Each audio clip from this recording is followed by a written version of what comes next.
सवाल बुलेटिन की शुरुआत करेंगे, लेकिन उससे पहले नजर इस वक्त की हेडलाइंस पर। बिहार विधानसभा बजट सत्र का छठा दिन आज बढ़ते पेट्रोल डीजल के दामों को लेकर विपक्ष का हमला। तेजस्वी यादव साइकिल से पहुंचे विधानसभा। झारखंड विधानसभा का बजट सत्र आज से शुरू, 3 मार्च को पेश होगा झारखंड का आम बजट। बजट के पिटारे में आम लोगों के लिए क्या कुछ होगा खास। आरजेडी विधायक रीतलाल यादव ने सोशल मीडिया पर वायरल किया ऑडियो, कहा उनके नाम पर हो रही गलत तरीके से पैसों की मांग, नाम को खराब करने की हो रही कोशिश।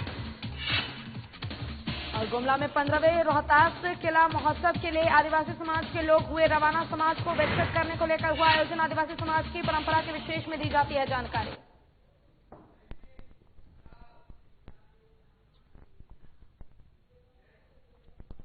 चलिए बुलेटिन की शुरुआत करेंगे इस वक्त की बड़ी खबर के साथ। आज शाम 4:30 बजे बता दें कि पश्चिम बंगाल के चुनाव का ऐलान हो सकता है। शाम 4:30 बजे होगी भारत चुनाव आयोग की प्रेस कॉन्फ्रेंस। बंगाल सहित 5 राज्यों में चुनाव की तारीख की घोषणा संभव। 4 राज्य और 1 केंद्र शासित प्रदेश में होने वाले हैं चुनाव। पश्चिम बंगाल, तमिलनाडु, असम, केरल और पांडिचेरी में होना है विधानसभा चुनाव। ये बड़ी खबर आपको बता रहे हैं, जहां आज शाम हो सकता है पश्चिम बंगाल में चुनाव का ऐलान। शाम 4:30 बजे होगी भारत चुनाव आयोग की प्रेस कॉन्फ्रेंस। बंगाल सहित 5 राज्यों में चुनाव की तारीख की घोषणा संभव। 4 राज्य और 1 केंद्र शासित प्रदेश में होने वाले हैं चुनाव। पश्चिम बंगाल, तमिलनाडु, असम, केरल और पुडुचेरी में होना है विधानसभा चुनाव। शाम 4:30 बजे भारत चुनाव आयोग की प्रेस कॉन्फ्रेंस होगी। बंगाल सहित 5 राज्यों में चुनाव की तारीखों की घोषणा संभव है और आज शाम पश्चिम बंगाल में चुनाव का ऐलान हो सकता है। और इसी पर अधिक जानकारी के लिए हमारे साथ बिहार झारखंड के संपादक दीपक ओझा जी जुड़ चुके हैं।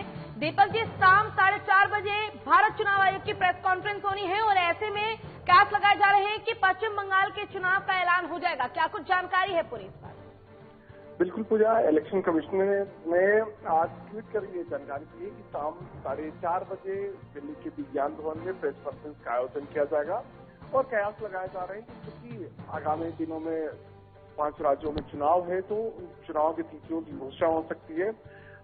पश्चिम बंगाल इसमें अहम है, बिहार झारखंड से सटा हुआ इलाका है और जिस तरह से पश्चिम बंगाल में जो आजमाइश चल रहा है बीजेपी और टीएमसी का, उसको लेकर के यह आज का दिन अहम है। सबकी नजरें टिकी हुई है इलेक्शन कमीशन के जो प्रेस कॉन्फ्रेंस होने वाली है, तो उसमें आखिर क्या आज कोरोना गाइडलाइन के तहत कैसे चुनाव कराया जाएगा, इसके लिए प्रेस कॉन्फ्रेंस किया जा रहा है या फिर चुनाव के तिथियों की घोषणा हो सकती है।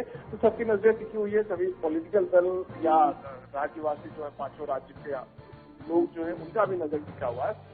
तो पश्चिम बंगाल, तमिलनाडु, असम और केरल, पांडिचेरी सहित 5 विधानसभा क्षेत्रों का विधानसभा राज्य में होने हैं चुनाव, जिसमें एक केंद्र शासित राज्य है पांडिचेरी। और पांडिचेरी में अभी पिछला घटनाक्रम में सरकार आज अल्पमत में आने के बाद मुख्यमंत्री को इस्तीफा देना पड़ा था। तो पांडिचेरी भी अभी खास है। आज के जो इलेक्शन कमीशन का जो प्रेस कॉन्फ्रेंस होने वाला है, तो ये आज का प्रेस कॉन्फ्रेंस काफी अहम हो सकता है पूजा जी। जिस प्रकार से पश्चिम बंगाल पर हम देख रहे हैं कि तमाम पार्टियों की नजरें टिकी हुई हैं, बड़े बड़े पार्टी पश्चिम बंगाल चुनाव को लेकर दावे लगा रहे हैं, ऐसे में पश्चिम बंगाल के चुनाव का आज ऐलान होना है। क्या कुछ कयास लगाए जा रहे हैं दीपक जी? देखिए, सबसे बड़ी बात होगी पूजा, आज की प्रेस कॉन्फ्रेंस कभी चुनाव की तिथियों की घोषणा हो जाती है क्योंकि कोरोना काल अभी खत्म नहीं हुआ है और कई राज्यों में कोरोना के संक्रमण बढ़ते नजर आ रहे हैं, आंकड़े लगातार बढ़ते जा रहे हैं। ऐसे में जिस तरह से बिहार चुनाव कोरोना काल में ही हुआ, लेकिन कोरोना प्रोटोकॉल का घोषणा किया गया था चुनाव आयोग के द्वारा कि इस तरह से चुनाव किए जाएंगे, तो अभी अहम बात ये होगी कि कोरोना प्रोटोकॉल भी घोषित किया जाएगा कि जो राज्य में चुनाव होने हैं उन राज्यों को किन किन तरह से कोरोना प्रोटोकॉल का ये तामीला करना होगा और उस तामीले में ये भी होगा कि कितने लोग एक बूथ पर जाएंगे और कैसे एक जगह पे ज्यादा से ज्यादा भीड़ न जुटे उसका व्यवस्था करना होगा इन राज्यों को, और उसका एक अपडेट भी देना होगा कि हम चुनाव कराने में सक्षम है कोरोना प्रोटोकॉल के तहत। और कोरोना काल में बिहार चुनाव हुआ था तो एक तरह से एक्सपेरिमेंट हो चुका है, और इसीलिए ये कदम उठाने जा रही है जो चुनाव आयोग है कि अन्य 5 राज्य में भी चुनाव कराया जा सकता है। जो बिहार में चुनाव करा दिया गया, क्योंकि बिहार एक बड़ा राज्य है और वहाँ 245 विधानसभा थे, तो इसमें जो तमिलनाडु है वो भी बड़ा राज्य है। तो एक तरह से यूँ कहें कि पूरी तैयारी कर ली है इलेक्शन कमीशन ने, तभी आज का प्रेस कॉन्फ्रेंस होने जा रहा है और देखने वाली बात होगी कि किन किन बातों का ऐलान करता है चुनाव आयोग। बिल्कुल, अब देखना यही होगा कि इलेक्शन कमीशन 4:30 बजे क्या कुछ घोषणा करता है और क्या कुछ जानकारी रहेगी उस दौरान। और आपका बहुत बहुत शुक्रिया दीपक जी हमारे साथ जुड़ने के लिए तमाम जानकारी के लिए। चलिए रुक करेंगे खबरों की ओर। आज बिहार विधानसभा बजट सत्र का 6ठा दिन है। आज भी सदन की कार्रवाई हंगामे के साथ शुरू हुई। सत्र के पहले हाथों में प्ले कार्ड लिए वामपंथी दलों के विधायकों ने विधानसभा से बाहर रसोई के नियमित और वेतनमानी की मांग की, और साथ ही आपको बता दें कि प्रदर्शन किया गया। इस सरकार में दैनिक कर्मचारियों को शोषित किया जा रहा है, ऐसा भी कहा गया है।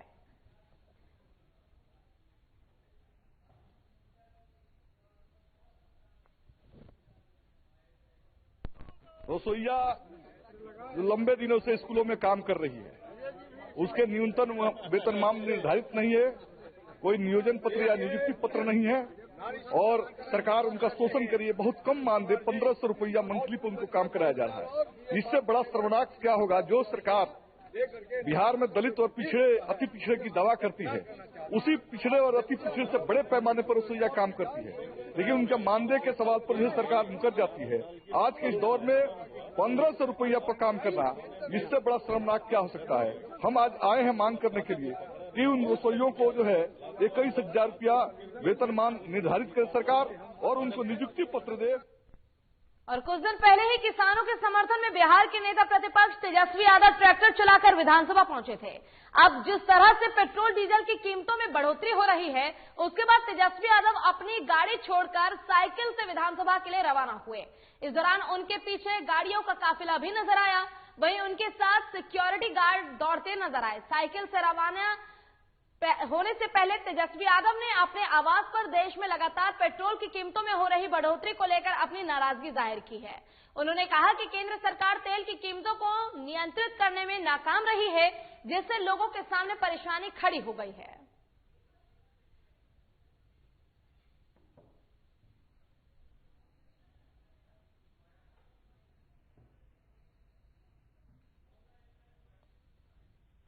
और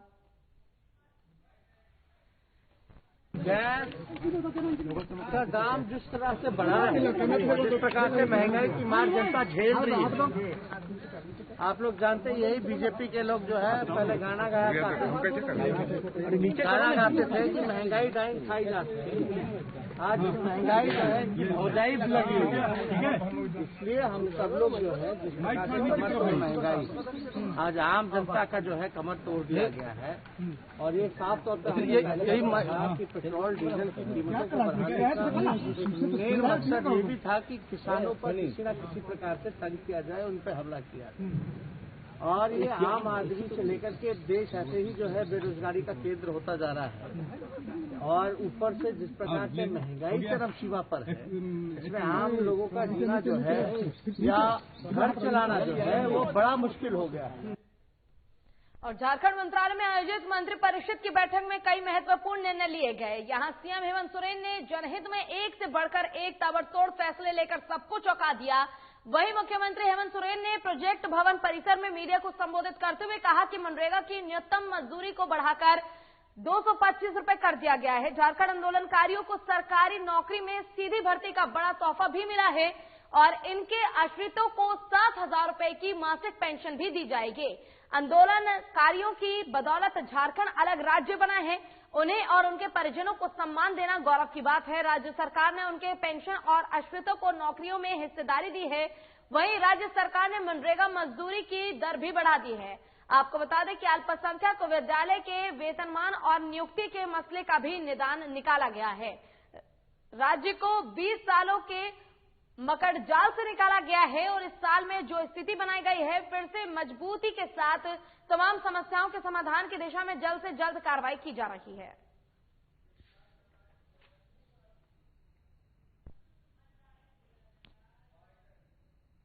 देखिए, आंदोलनकारी की मांग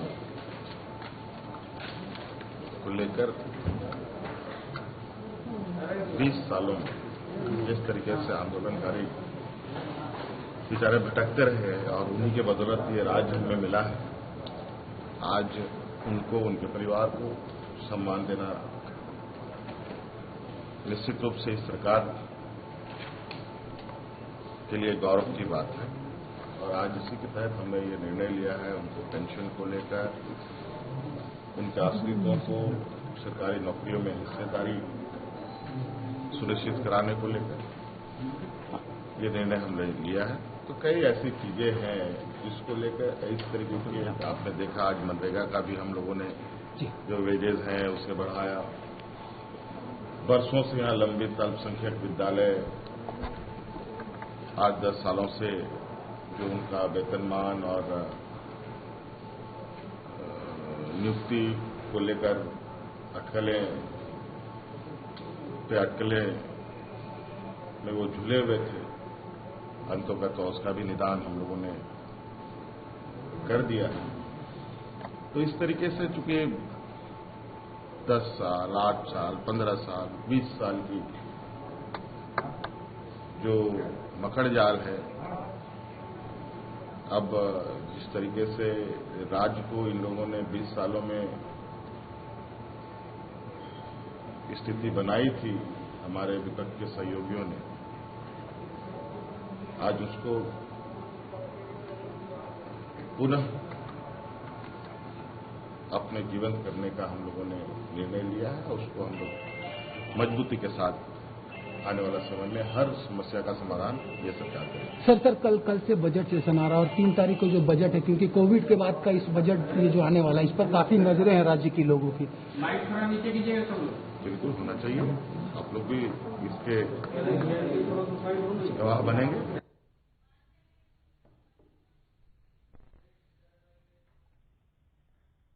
और यहाँ रुकेंगे छोटे से ब्रेक के लिए। ब्रेक के बाद जल्द होंगे हाजिर।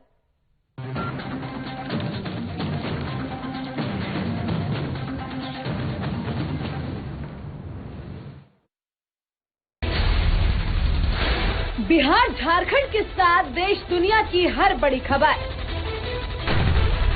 देखिए फटाफट अंदाज में शाम 7:30 बजे।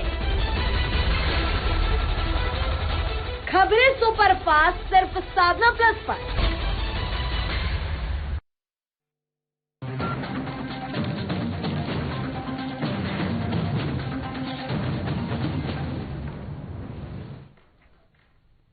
और ब्रेक के बाद एक बार फिर से रुक करेंगे खबरों की ओर। झारखंड सरकार एक ओर सभी को रोजगार उपलब्ध कराने की बात करती है, वहीं दूसरी ओर बेरोजगार लोगों को एक बार फिर पलायन करने पर मजबूर होना पड़ रहा है। दुमका जिला के बासुकीनाथ नगर पंचायत के गरीब मजदूर रोजगार की तलाश में अपने परिवार और बच्चों के साथ दूसरे राज्य काम की तलाश में पलायन करने को मजबूर हैं। इनका कहना है कि झारखंड में रोजगार के कोई अवसर नजर नहीं आ रहे हैं, इस कारण से वो काम की तलाश में घर परिवार बच्चों के साथ बंगाल जा रहे हैं और वहां कुछ काम मिल जाए ऐसी उम्मीद लगाई है उन्होंने। सवाल ये उठता है कि कब तक सरकार के भरोसे जनता यूं ही बेबस और बेरोजगार बैठी रहेगी? आखिर कब अपने ही गांव में रहकर लोगों को रोजगार मिलेगा जिससे पलायन को रोका जा सके?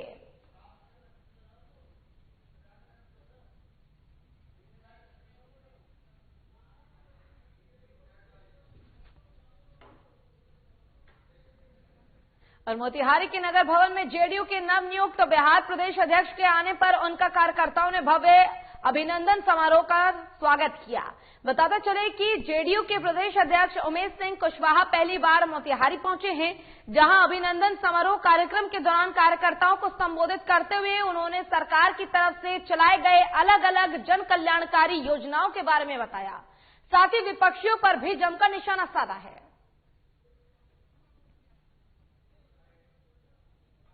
इस धरती से एक नई दिशा दी जाती है। इस धरती को हम नमन करने के लिए जहां बापू ने किसान सत्याग्रह का शुरुआत किया, आंदोलन की शुरुआत किया, इस धरती को हम नमन करने के लिए हम आए हैं। और इस धरती पर यहाँ के जो हमारा संगठन का जो संगठन को मजबूत करने के लिए, संगठन को धारदार बनाने के लिए यहाँ सब शुरुआत कर रहे हैं। हमारा मानना है हमारे पार्टी को और हमारी सरकार के माननीय मुख्यमंत्री जी को, हम लोग के नेता माननीय मुख्यमंत्री जी ने कोई भी सरकार के विकास काम की शुरुआत भी इसी धरती से वो करते हैं।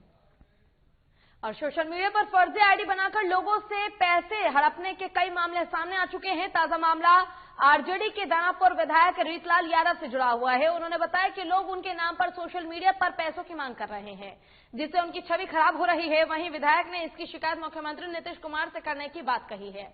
साथ ही विधानसभा में भी इस मुद्दे को उठाने की बात उन्होंने कही है। बता दें कि दानापुर से आरजेडी के विधायक रीतलाल यादव ने कहा है कि उनके नाम पर लाखों रुपए वसूले जा रहे हैं। उन्होंने इस तरह के पैसे मांगे जाने को लेकर चिंता जाहिर करते हुए कहा है कि अगर किसी के पास उनके नाम से ऐसा कोई कॉल आता है तो आप किसी तरह का कोई जवाब न दें। रीतलाल ने साफ कहा है कि मेरी छवि को खराब करने की कोशिश की जा रही है।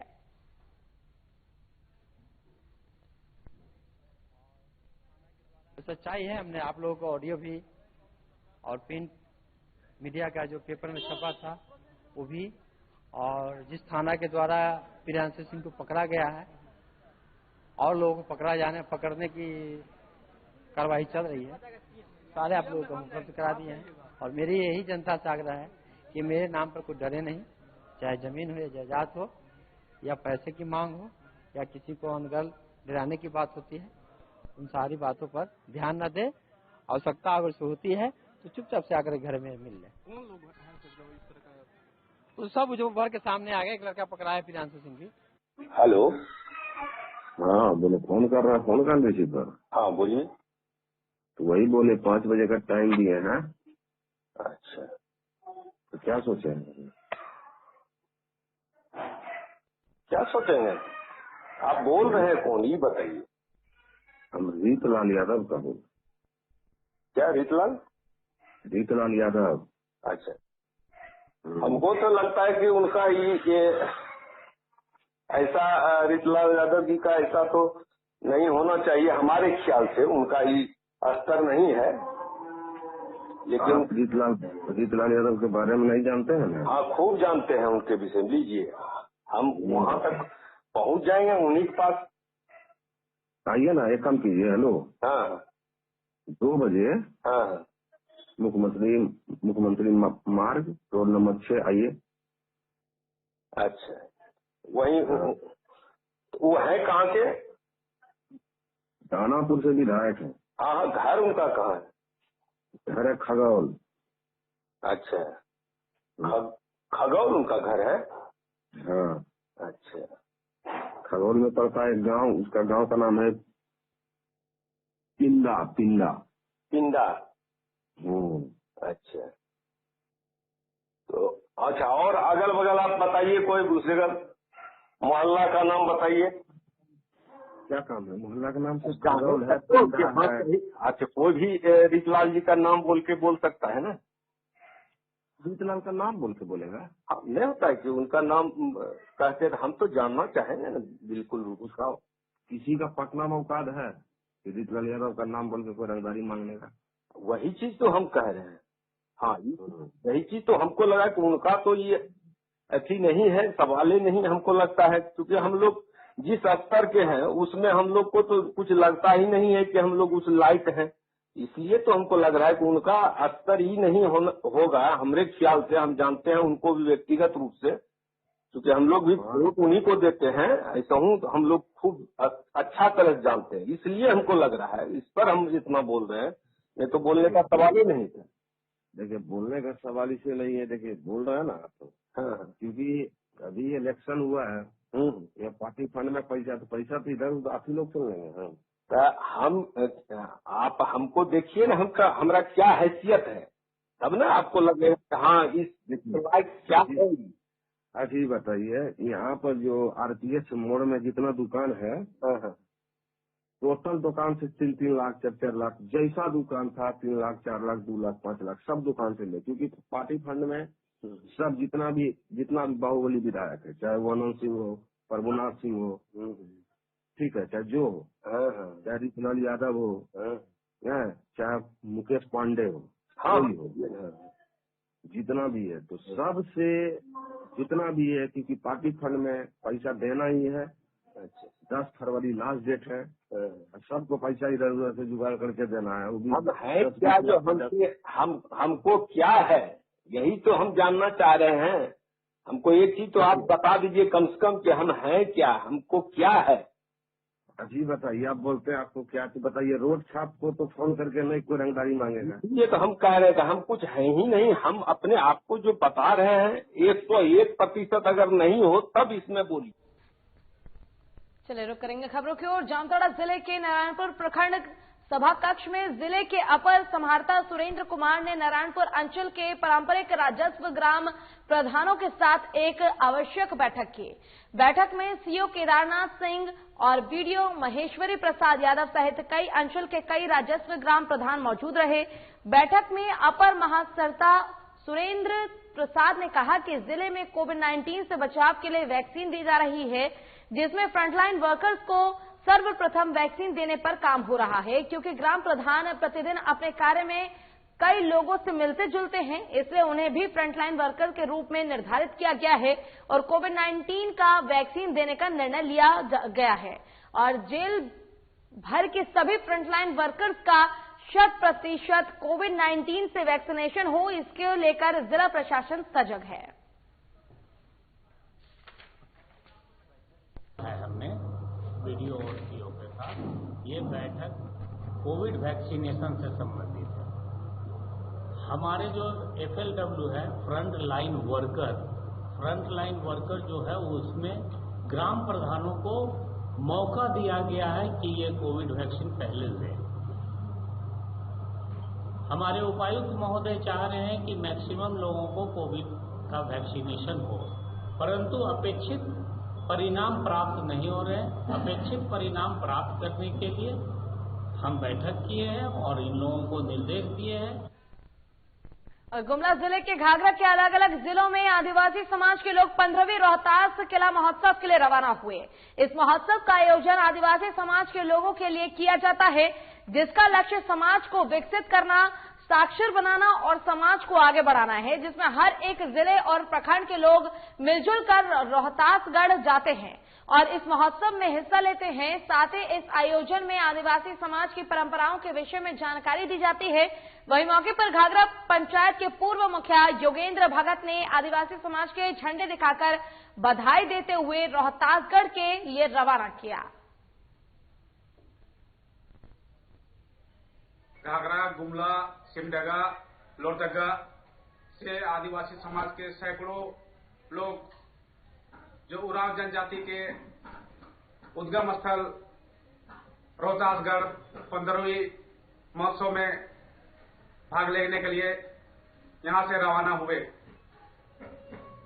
सही रास्ता, सही दिशा दिखलाने के लिए यहां से हजारों की संख्या में और हर समाज के लोग यहां से गए और अपना समाज का नाम वहां पर झंडा गाड़ा। और मधुबनी के जयनगर थाना पुलिस ने अलग अलग मामलों में बड़ी मात्रा में शराब जब्त की है। एक शराब कारोबारी को भी शराब के साथ गिरफ्तार करने में पुलिस ने सफलता हासिल की है। मामले में एसपी डॉक्टर शौर्य सुमन ने प्रेस कॉन्फ्रेंस कर जानकारी देते हुए बताया कि जयनगर थाना अध्यक्ष संजय कुमार के नेतृत्व में 2 अलग अलग जगहों से बड़ी मात्रा में शराब को जब्त किया गया है। एक तस्कर को भी गिरफ्तार किया गया है। दोनों मामले में एफआईआर दर्ज कर ली गई है।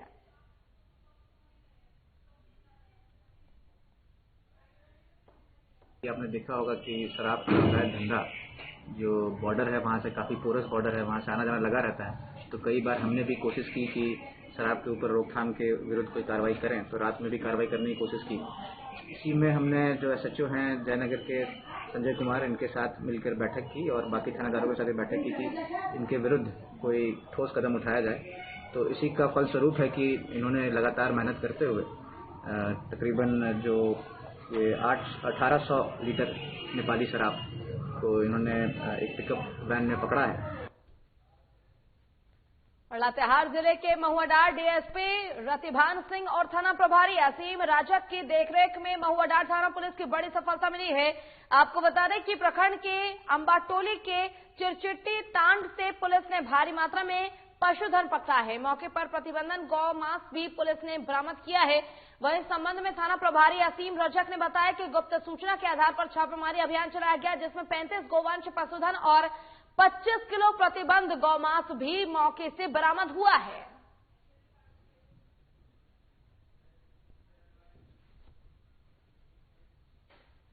और जमशेदपुर पोटका थाना के काली कापुर में सड़क दुर्घटना में 2 छात्रों की मौत हो गई। बता दें कि ये दोनों छात्र काफी तेज रफ्तार से बाइक चला रहे थे, जिस वजह से बाइक अनियंत्रित होकर दुर्घटनाग्रस्त हो गई। वहीं मृतक छात्र में से एक जादूगोड़ा के रहने वाला कृष्णा टुडू और तो वहीं दूसरा डुमरिया का बबलू महतो बताया जा रहा है। वहीं पुलिस ने मौके पर पहुंचकर मामले की जांच की और शवों को पोस्टमार्टम के लिए भेज दिया है।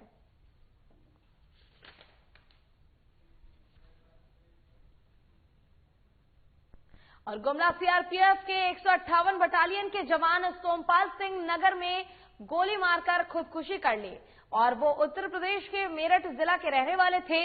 वो गुमला जिले के बनारी पिकेट में तैनात थे। घटना के बाद जवान के शव को पोस्टमार्टम के लिए गुमला लाया गया। आपको बता दें कि जवान 10 दिन पहले ही छुट्टी समाप्त करने के बाद गुमला आया था। मृतक जवान बनारी पिकेट पिछले 10 महीने से पदस्थापित था, लेकिन खुदकुशी के पीछे क्या राज है, पुलिस हर एक बिंदु पर जांच कर रही है। हालांकि पुलिस ने मृतक जवान के परिजनों को सूचना दे दी है।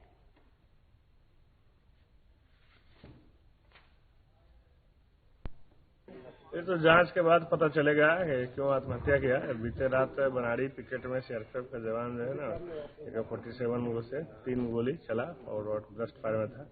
शुक्र था कि और गोली फंस गया, नहीं तो फिर और बड़ी घटना हो सकती थी। इधर उधर हथियार गिरता, मरने के बाद तो और चलता ब्रेस्ट फायर था और लोगों को लग सकता था, लेकिन आत्महत्या किया है। इसका जांच चल रहा है, पोस्टमार्टम होगा। जवान को इसको एयरलिफ्ट करना है। एयरलिफ्ट करना है तो एयरलिफ्ट करने के पहले मैंडेटरी है उसका एम्बामिंग हो, तो एम्बामिंग का फैसिलिटी यहाँ नहीं है, वो रांची में है, रिम्स में, तो इसलिए हम लोग इसको रिम्स रेफर करते हैं। मतलब यहाँ पोस्टमार्टम नहीं हो सकता है? पोस्टमार्टम हो सकता है, पोस्टमार्टम के बाद में एम्बामिंग यहाँ नहीं होता है। हाँ। तो एक ही बॉडी को 2-3 जगह काट कूट करना वो ठीक नहीं है।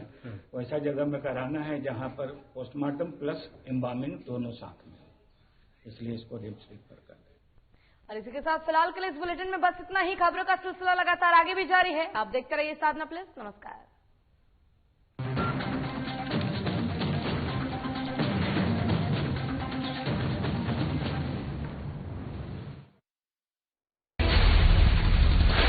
बिहार झारखंड के साथ देश दुनिया की हर बड़ी खबर देखिए फटाफट अंदाज में शाम 7:30 बजे। खबरें सुपरफास्ट सिर्फ साधना प्लस